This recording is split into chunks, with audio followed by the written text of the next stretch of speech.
အိမ်မှာ adjustable dumbbell push up ဖို့ဒီနှစ်ခုနဲ့တင်ကိုယ်ခန္ဓာကိုယ်ကိုပြောင်းလဲလို့ရမယ်ထင်လား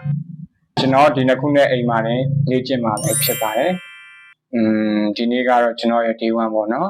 ဘာတွေလေ့ကျင့်မလဲဆိုလို့ရှိရင်ကျွန်တော်ရဲ့ upper body ကိုဒီနေ့စ train မယ်အဓိကကအလေးခြင်းမလေးခြင်းထက်ပေါ့နော်ဖောင်မှန်ဖို့နဲ့ consistency ရရှိဖို့တနေ့ထက်တနေ့ပိုမိုကောင်းမွန်လာဖို့ကိုပဲအဓိကထားပြီးကျွန်တော်ကစားပြမယ်ပေါ့နော်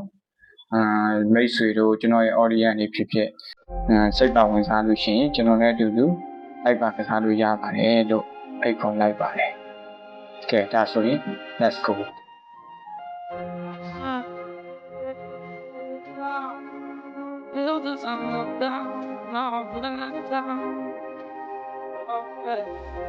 Yeah.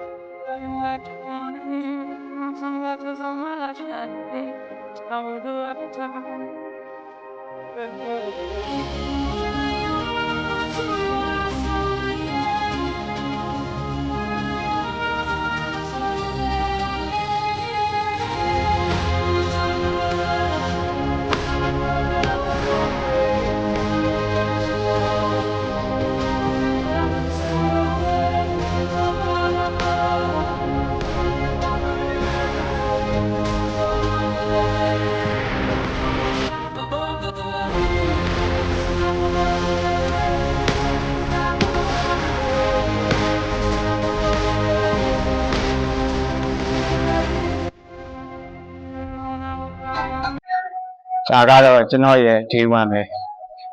လောက်ထိပြောင်းလဲသွားမယ်လို့ထင်လဲ